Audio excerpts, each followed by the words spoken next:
Je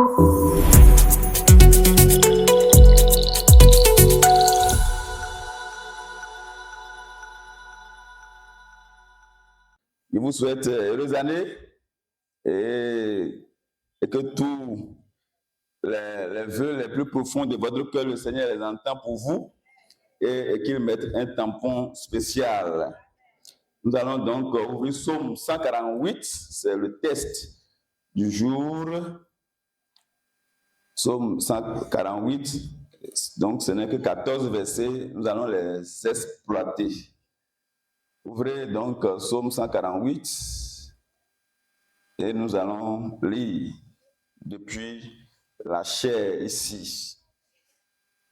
Psaume 148, verset 1er au verset 14e. Nous lisons. Louez l'Éternel du haut des cieux.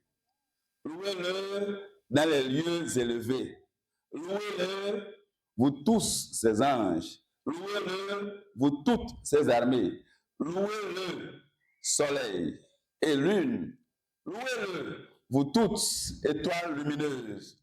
Louez-le, cieux des cieux.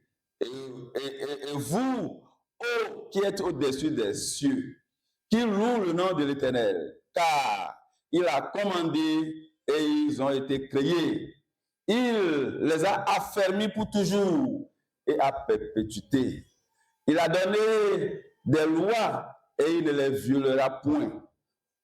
Louez l'Éternel du bas de la terre, monstres marins, et vous tous, abîmes, feu et grêle, neige et brouillard, vent impétueux qui exécutait ses ordres, montagnes et toutes les collines, arbres fruitiers et tous les cèdres, animaux et tout le bétail, reptiles et oiseaux ailés, rois de la terre et tous les peuples, princes et tous les juges de la terre, jeunes hommes et jeunes filles, vieillards et enfants, qu'ils louent le nom de l'Éternel, car son nom seul est élevé. Sa majesté est au-dessus de la terre et des cieux. Il a relevé la force de son peuple, sujet de louange pour tous ses fidèles, pour les enfants d'Israël, du peuple qui est près de lui.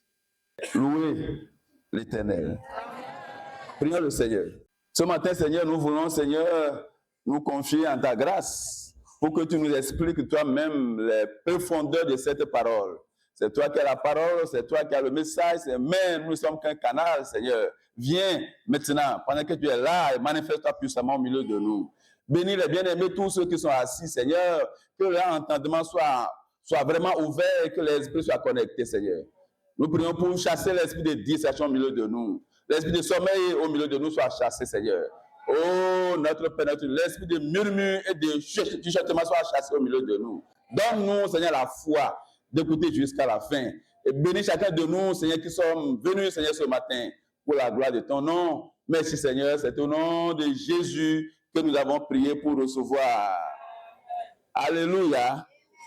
Ce matin, je vous conduis dans l'enceinte de l'amphi 1000 des facultés des sciences économiques et de gestion de l'université d'Abomey-Calavi, ou dans une cérémonie solennelle et officielle. Et puis on est là et soudain, tout le monde commence par ovationner le même et unique héros du jour. Le même et unique héros du jour, celui-là, c'est le doyen de la faculté. Mais si vous étiez là, si vous étiez dans cette ferveur, qu'est-ce que vous allez faire?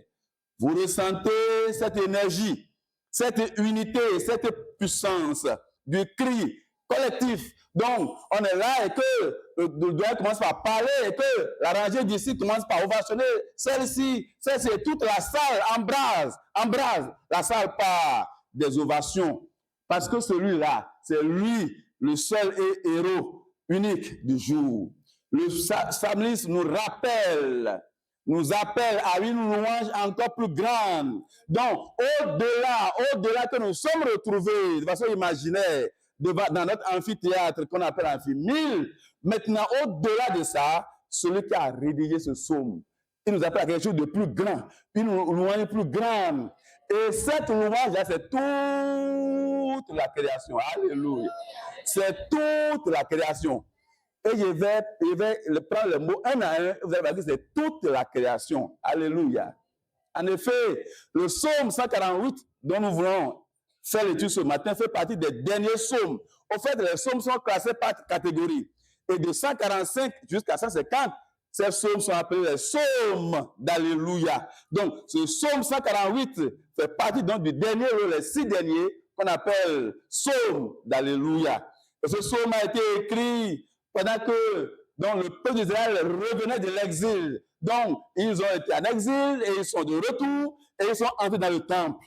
Et maintenant, ils veulent célébrer la gloire et la souveraineté de Dieu au-dessus de tout. Ils veulent dire, mais tu es souverain. Là, on va le texte dit cieux. Après, il dit cieux, des cieux. Alléluia. Et il va citer tout jusqu'à la profondeur de la terre. Donc, le peuple du retour de l'exil veut célébrer la souveraineté de Dieu au-dessus de toute la création. Alléluia. Visible comme invisible. Donc, le psaume ce matin, il y a une différence. Les autres psaumes expriment seulement la louange humaine, mais celle-ci va impliquer tout l'univers. Tout l'univers. Alléluia. Dieu est digne, ton Dieu est digne, notre Dieu est digne, le Dieu du Seigneur est digne de louange. Il est digne de louange. Il est digne de louange. Il est digne de louange non seulement de notre part en tant qu'humain, mais de la part de toute la création. Ce matin, c'est toute la création. Alléluia. Amen. Le titre que nous proposons donc à ce message, nous l'avons intitulé « Appel à une louange universelle ». Appel à une louange universelle. Donc, notez, appel à une louange universelle. Et nous allons dire, qui le psalmiste appelle-t-il à une louange universelle, ou bien à 7 louanges universelles? Premièrement, petit 1, tous les cieux, verset 1 au verset 6e. Donc, tous les cieux. Donc, tous les cieux reçoivent une convocation, un appel ce matin. Donc, à faire quoi? À louer le Seigneur. Donc, qui le psalmiste appelle-t-il à cette louange universelle? Petit 1, vous notez, tous les cieux. Et le verset 1 dit, il dit, louez l'Éternel. Louez l'Éternel du haut des cieux. Et il a dit, louez-le dans les lieux élevés. Il va dire, louez-le, vous tous ces anges. Il va faire la liste. Il va faire la liste. Alléluia. Le psalmiste commence par appeler les anges, le soleil, la lune, les étoiles et même les puissances célestes à louer Dieu. Pourquoi? Parce que Dieu est grand. Dieu est grand et digne de toute gloire. Dieu est grand. Il est suffisamment grand et digne de toute gloire. Ton Dieu que tu as adoré ce matin, sache qu'il est grand et il est digne de toute gloire. Mon Dieu que je prêche ce matin, à l'instant même, 9h-5, il est élevé et il est digne de toute gloire. Pendant que tu es assis, l'Esprit qui te parle, l'Esprit de Dieu qui est en toi te dit que Dieu, il est grand et il est digne de toute gloire. Il n'y a rien, nothing, il n'y a rien, ni personne qui puisse égaler sa puissance et sa majesté. Tout à l'heure, on a applaudi une majesté imaginaire, un humain, mais il n'y a rien, aucun président de la République qui puisse égaler la majesté et la puissance de notre Dieu. Nous ne louons pas un Dieu qui a été fabriqué sur terre. Non. Il y a des dieux qui sont fabriqués. Mais ce matin, nous ne louons pas un Dieu qui a été fabriqué sur terre. Nous louons le Dieu unique et vivant qui règne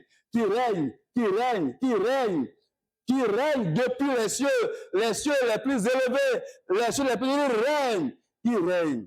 Le Dieu qui a créé toutes choses. Salomon avait raison lorsqu'il disait, voici le ciel et les cieux des cieux. Il dit, voici le ciel et les cieux des cieux ne peuvent te contenir. Il est tellement grand que le ciel ou les cieux et les cieux des cieux ne peuvent le contenir. Vous savez, il y a plusieurs cieux, n'est-ce pas? Quand tu sors maintenant après le message, ce que tu vois en haut, on appelle ça firmament ou bien on appelle ça premier ciel. Après ça, il y a d'autres. Dieu même est en haut. C'est pour ça qu'on a dit cieux. Et on a dit cieux, des cieux. Et là où Dieu est assis, là, son trône est assis, et il est entouré des chérubins. Il est entouré des chérubins. Il est entouré des chérubins. Alléluia. Il est entouré des chérubins. Là où il est actuellement en nous écoutant, il est entouré des chérubins. Et ils sont là en permanence. Ils n'ont pas de congé, ils n'ont pas de jours chômés, ils n'ont pas de jours fériés. Et ils sont là, les chérubins, autour de lui. Autour de lui. C'est un Dieu comme ça que nous voulons louer encore. Les armées des cieux, quand on parle des armées des cieux, c'est les anges, ainsi que les étoiles, les planètes, les astres, les galaxies. Dans la Bible, quand on dit au commencement, Dieu créa les cieux au pluriel, ça regroupe tout ça. Il y a d'autres planètes, il y a d'autres astres, il y a d'autres galaxies là-bas. Donc, les cieux. Et ce matin, ces cieux-là, la Bible dit qu'ils doivent louer le Seigneur. Il y a un chant qu'on chante. Adonai, le Dieu créateur, l'univers est dans ta main, Seigneur. Quand on dit Adonai, que le Seigneur, c'est le Seigneur. Ça veut dire, Seigneur, l'univers entier est dans sa main. L'univers, il tient le monde dans sa main. Il tient le monde dans sa main. Alléluia. Ton village, il le tient comme ça, dans sa main. Ta commune, là, il le tient dans ta main. Et ton pays, mon pays, le Bénin. Et toute l'Afrique et tout le monde entier, il le tient dans sa main. C'est ça, Adonai, le Seigneur. Le Seigneur. Après lui, c'est fini. Après lui, c'est fini. Alléluia. Amen. Donc, le chant dit, l'univers est dans ta main, Seigneur. Éternel est ton nom, Adonai. Éternel est ton nom, Adonai. Adonai est le Dieu créateur. Et le refrain dit, nos mains sont levées, mes mains sont levées. Nous voulons t'élever, t'adorer, te célébrer, Adonai. Nos mains sont levées. Par leur existence, les anges, les armées célestes, le soleil, la lune, les étoiles, les luminaires, les astres, les planètes, les cieux et les cieux des cieux, très très élevés, témoignent de la puissance de Dieu. De la puissance. Donc, on voit que celui qui a écrit commande à quelque chose qui n'est pas humain, qui n'a pas de corps. Oui, commande. Il dit, louez le Seigneur. Parce qu'il les a créés dans le fait qu'ils existent. Parce que quelqu'un les a créés et qu'ils doivent jouer leur rôle. Par ça, ils témoignent et ils proclament la grandeur de Dieu. Vous savez, la Bible a été écrite dans un contexte donné, en tenant compte d'une culture donnée, et dans les cultures du Proche-Orient ancien. Depuis le Proche-Orient ancien, les gens adoraient le soleil, adoraient la lune, les étoiles, les luminaires, les astres, les planètes. Mais ce matin, Dieu dit non. Ces choses-là ne sont pas adorées, au contraire, c'est elles qui devront adorer le Seigneur. Verset 5 dit qu'ils louent le nom de l'Éternel car il a commandé et ils ont été créés. Alléluia. Il dit qu'ils louent le nom de l'Éternel car il a commandé et ils ont été créés. Le soleil ne décide jamais s'il va briller ou pas. Le soleil ne décidera jamais s'il va briller ou pas. Ou bien aujourd'hui je n'ai pas envie de briller. Ou bien la lune va dire non, mais c'est mon temps, mais je vais reporter à la lune. Non. Ils commandent et ils ont été créés. Les étoiles ne discutent jamais de l'obéissance. Simplement, elles remplissent leur rôle simplement en étant ce que Dieu les a créés pour être. Ce que Dieu les a créés pour être. Donc, en brillant, en nous éclairant déjà, ils proclament la louange, que Dieu est grand, que Dieu est souverain, que Dieu est créateur. Deuxième point, qui le psalmiste appelle-t-il à cette louange universelle? Deuxième point maintenant, toute la terre. On a vu tous les cieux, maintenant, deuxième point, toute la terre. Ça, c'est du verset 7 jusqu'au verset 12 qui dit ceci. Louez l'Éternel du bas de la terre. Il a commencé par le bas pour venir. Il dit, louez l'Éternel du bas de la terre, monstres marins, et vous tous, abîmes, feu et grêle, neige et brouillard, impétueux, qui exécutez ses ordres, montagnes et toutes les collines, même dans sa zone, n'est-ce pas? Et toutes les collines. Voilà.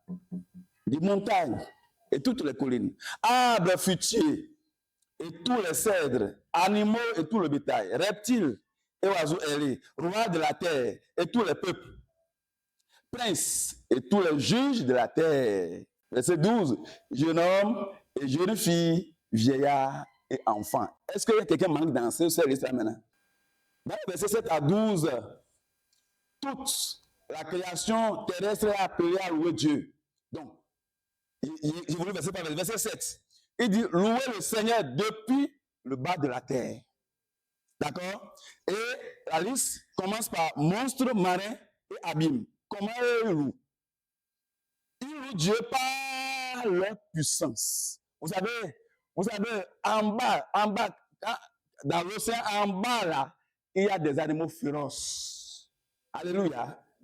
Des animaux féroces. Les grands mammifères qui sont dans l'eau, en bas.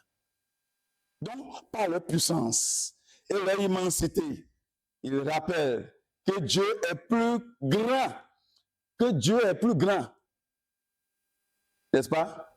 Est-ce qu'un phacochère ou bien un hippopotame peut dire que sa force va égaler celle de Dieu? Jamais. Est-ce que la baleine va oser dire ça? Donc, de leur puissance, de leur force minuscule là, ils témoignent que Dieu est plus grand. Ce matin, quelqu'un est plus grand dans ta vie. C'est Dieu. C'est Dieu. C'est Dieu. C'est Dieu. C'est Dieu. Il est plus grand. Verset 8 va dire feu et grêle, neige et brouillard, vent impétueux. Ces éléments louent Dieu en obéissant à ses lois. Simplement. Il dit feu et grêle, neige et brouillard, arbres fruitiers et tous les cèdres, animaux et tout le bétail, reptiles et oiseaux ailés. Il dit eux aussi, ils louent le nom du Seigneur. Même lorsqu'ils paraissent destructeurs, parce qu'on a cité le feu. Comment le feu? Comment le feu peut louer le Seigneur? Comment la grêle, la neige, le brouillard, le vent impétueux? Vous voyez, quand on appelle du tourbillon, n'est-ce pas? Mais il y a d'autres vents plus impétueux que le tourbillon là. Mais si on dit, on a cité ces choses, on dit feu, grêle, neige, brouillard, vent impétueux. Et on a dit, on a fait la liste qui loue le nom du Seigneur. Donc, il dit, même lorsqu'ils paraissent destructeurs, ils accomplissent la parole de Dieu. Les tempêtes et le feu sont dites accomplies. La parole de Dieu. En effet, Israël a connu des tempêtes. Ok? Israël a connu des tempêtes, des sécheresses et des désastres. Ce psaume leur enseigne et nous enseigne que rien n'échappe à la souveraineté de Dieu. Rien n'échappe à la souveraineté de Dieu. Alléluia. Même si le vent est violent, n'importe comment ça bat contre ta maison. Souviens-toi, rien n'échappe à la souveraineté de Dieu. Le feu peut détruire, n'est-ce pas? Mais le feu peut aussi purifier. Le feu peut aussi purifier. Il y a des gens qui ont traversé le feu. 2025, maintenant, vous serez purifiés. Parce que cette année est l'année de louange pour quelqu'un qui a traversé le feu hier. Elle sera 12 jours. Maintenant, c'est le moment d'être purifié. Le vent peut renverser, car le vent souffle fort, renverse les choses rapidement. Mais il peut aussi propulser les navires, n'est-ce pas? Oui. Alléluia. Le bon vent de l'Éternel des armées va te propulser en avant. 2026, il t'arrivera ainsi au nom de Jésus. La neige peut gérer, n'est-ce pas? C'est compliqué là, en Europe. Mais elle peut aussi préparer le sol pour la récolte. C'est une année de récolte au nom de Jésus. Parce que ça, l'année, on ne peut pas avoir l'humidité là et que la semence va sortir. Donc, bien que ça peut détruire, le Seigneur peut le commander à te faire du bien. Il commande à tout ce qui a été négatif dans ta vie, 2025, à te faire du bien. Le feu que tu as traversé maintenant, tu seras purifié maintenant. Le vent violent qui a tant soufflé et qui t'a renversé, maintenant aussi te propulse vers l'avant. Va de l'avant. Parce que la louange que tu feras va te propulser en avant au nom de Jésus. Même les saisons difficiles de votre vie peuvent louer Dieu lorsqu'elle accomplit son dessein en vous. Votre louange ne se fait pas seulement après la tempête, elle peut se lever au cœur de la tempête. Ce n'est pas seulement après la tempête, même dans la tempête. Le Seigneur il est souverain et il a le volant et il contrôle. Et il contrôle. Alléluia. Et il contrôle. Ton Dieu, il contrôle la situation. Alléluia. Pour toi, maintenant, c'est de louer seulement le Seigneur. Verset 9, il dit montagne et toutes les collines, arbres fruitiers et cèdres. Donc, on est là maintenant. Les montagnes louent Dieu par leur stabilité. Vous voyez? Leur stabilité. Et ces montagnes se déplacent pour aller, pour dire, bon, je viens, je reviens, je vais à Cotonou, je vais aller. Non. Stabilité. Donc, quand on regarde ça, on dit, mais quel Dieu a fait ça comme ça? Ça là, ce n'est pas quelqu'un fort, mais c'est Dieu lui-même qui a fait ça comme ça. Donc, le fait qu'ils sont stables, qu'ils sont fermes là, ça loue le Seigneur. Même en voyant même la beauté, comment est-ce que les choses sont arrangées dans les cieux là, ça magnifie le nom du Seigneur. Verset 10, animaux sauvages et troupeaux, reptiles et oiseaux. Il y a qui ont peur du chien là, qui ont peur du chat là, mais on voit que les animaux ou bien les cafards, n'est-ce pas? Surtout les femmes. Tout ça loue le Seigneur, n'est-ce pas? Il va parler des rois de la terre, des jeunes gens, jeunes filles, vieillards avec les enfants. Comment les rois peuvent louer le Seigneur? Comment les rois? Hein? Le grand là. Da, c'est ça, non? Hein, da. Il loue Dieu en gouvernant avec justice. En gouvernant avec justice. Vous avez Salomon, hein? Avec justice. Avec justice. Maintenant, il cite les juges. Vous voyez, eux parlent des décisions difficiles, n'est-ce pas? Donc, il faut que les décisions soient droites. Soient droites. Jeunes, gens et vieux. Les jeunes louent Dieu par leur force, par leur espérance et par leur engagement. Donc, si tu es engagé, si tu as la force, si tu as l'espérance, par ça ici, tu loues le Seigneur. Donc, les plus âgés, donc les vieux, bien les anciens, louent Dieu par leur sagesse. Si on veut de la sagesse, on va auprès de qui? On va auprès des personnes âgées pour dire, papa, parle-moi, je veux t'entendre. Par leur sagesse, ils louent le Seigneur. Troisième point maintenant.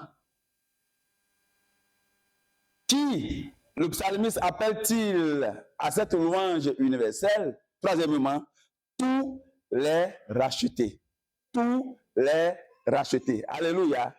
Donc, on a vu tous les cieux, on a vu toute la terre. Maintenant, tous les rachetés. Verset 13-14. Qui loue le nom de l'Éternel, car son nom seul est élevé. Sa majesté est au-dessus de la terre et des cieux. Il a relevé la force de son peuple, sujet de louange pour tous ses fidèles. Quand la Bible dit fidèles, c'est les rachetés. Alléluia. C'est les rachetés. Tous ses fidèles. Pour les enfants d'Israël, du peuple qui est près de lui, il dit louer l'Éternel. Tous les rachetés. Après avoir parlé donc du ciel et de la terre, donc l'attention maintenant est tournée sur le peuple de Dieu, c'est-à-dire les rachetés. Les rachetés. Les rachetés louent le Seigneur parce que le Seigneur est près de ses rachetés. Alléluia. Le Seigneur est près de toi. Il est près de son peuple. C'est ça, il vous explique. Les rachetés. La Bible dit, il a relevé la force de son peuple. Il a relevé la force de son peuple. Ça veut dire que c'est le signe de puissance, le signe de victoire et le signe de délivrance. Que ce matin, que le signe de victoire, de force et de délivrance soit imprimé sur ton front. Alléluia. Pour que demain 12, quand tu sors, les gens qui vont te regarder vont voir qu'il y a le signe de force, il y a le signe de victoire et le signe de délivrance sur ton front. Parce que Dieu a relevé la force. C'est un autre mot qui a été remplacé, expliqué. Mais j'explique pour dire que c'est le signe de force, de victoire et de délivrance. Donc, vous avez vu qu'on est passé du fait qu'on doit louer le Créateur et maintenant on doit louer le Rédempteur. Donc, de 1 à 2, on a vu qu'on doit louer le Créateur. Maintenant, on doit louer le Rédempteur. Israël avait été faible, dispersé et humilié. Maintenant, Dieu les a de nouveau rassemblés et les a rapprochés. Alléluia. Toi qui as été éloigné, maintenant Dieu il te rapproche et il est tout près de toi maintenant. La création loue Dieu parce qu'elle a été faite par lui. Les croyants louent Dieu parce qu'ils sont connus, aimés et rachetés par lui. Donc, les deux premières parties, ok? Donc, y compris nous, c'est que nous louons Dieu parce qu'il nous a créés, mais y compris nous seulement, toi seulement, dans la dernière partie, parce qu'il nous a aimés, il nous a sauvés, il nous a rachetés. Ça veut dire que c'est double louange pour toi et pour moi là. Donc, on est dans la créature et on est dans les rachetés. Est-ce que tu es content d'être la personne qui a été rachetée? Le psaume 148 nous enseigne une vérité très profonde. La louange n'est pas seulement un chant. Non. Parce que ce n'est pas seulement un chant, parce qu'on a cité des choses qui n'ont pas de main, qui n'ont pas de voix presque. Donc, la louange n'est pas seulement un chant. La louange, c'est un mode de vie. La louange, c'est un mode de vie.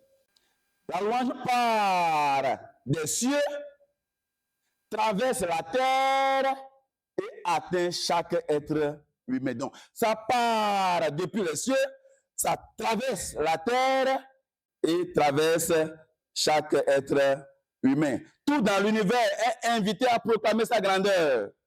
Et nous, où nous plaçons-nous dans ce concert cosmique? Je veux dire, il y a un concert cosmique. Je veux dire, tout l'univers est en concert.